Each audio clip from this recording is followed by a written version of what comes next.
I'm back again, and hopefully I'm looking at you. I'm looking right in the eye, right in the eye. I don't know. I'm still learning with all this Facebook Live stuff.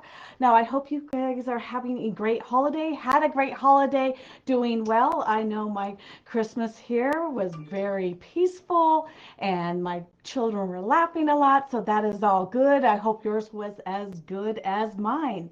So today, looking at it being at the end of the year, one of the things I really like to do, and I thought would be fun to share with you, is looking at, back over all the books I've read this past year.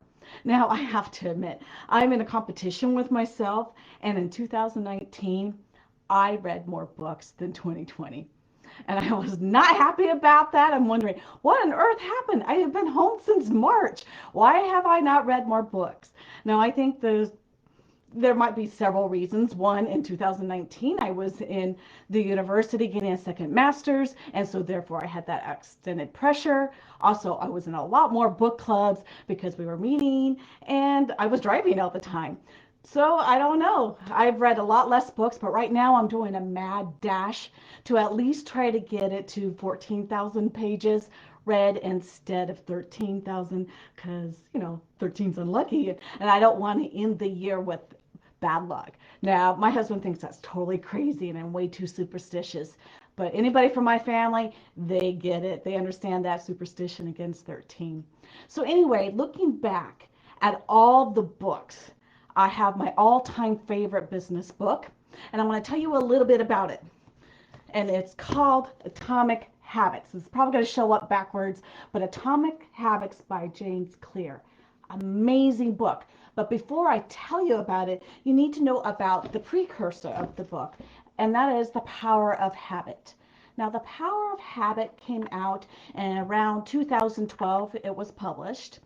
And it really transformed the way a lot of people looked at businesses. Because what he was able to do was to identify the habit loop of why certain people will develop habits of buying and using certain products. So in here, there's a fascinating story about the discovery of how to get people to brush their teeth and how to use more toothpaste.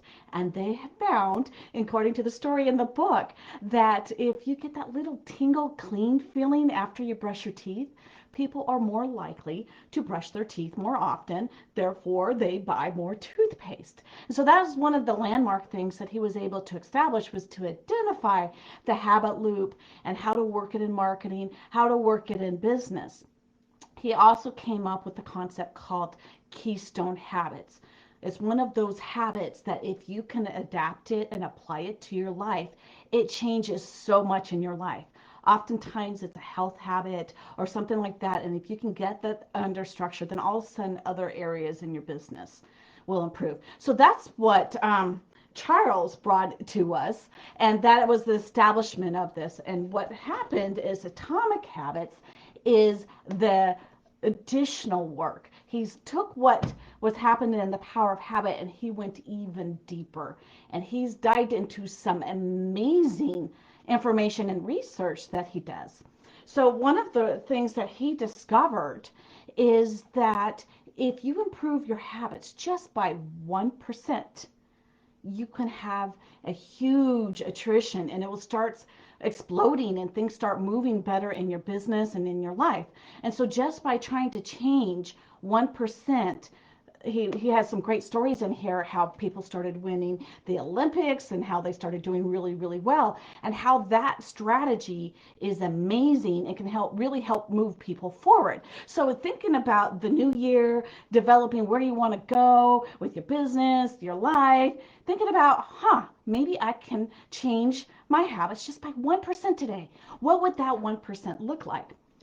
Another great thing that was in this book is him going deeper on to the habits. How do you change habits? What makes habits work? What makes them not? And according to his research is that people stick to habits where they have an identity that supports that habit. So if you think of yourself as a healthy person, you're going to do habits of a healthy person. See, he says the real trick is your identity. I just love that concept. I love that information because if I can change how I see myself and how I view myself, then it'll be a lot easier to get the habits of what I want to do and where I want to be in my life. There are so other many amazing things in that book. I'll probably be talking about it for a long time, but I wanted to share with you that concept. For hands down for business, I think this is the book. If you want to change your life, if you want some good research, that is it. And now my favorite book, da da da da, for fiction, because of course I love fiction too. My favorite book of the year was Mrs. Poe. I loved Mrs. Poe. Now, when I used to teach at the community college and I was teaching writing 102, my students hands down loved Edgar Allan Poe. They were obsessed with him. They loved to do his short stories. When I gave them choice to pick from a whole long list of all sorts of writers, they always picked Edgar Allan Poe. Now, I don't know what it is about him. He seems to be a great divider. I know in the academics, they look at him and they don't really appreciate him and they don't really like him. So there's definitely some negative towards him. But in this book, it is written by about a woman that was in his life that was very much an academic and could meet him on his intellectual level. Now, Edgar Allan Poe has done amazing things in this world. He's changed the whole course of literature. So whether you agree with him or not, I find it fascinating.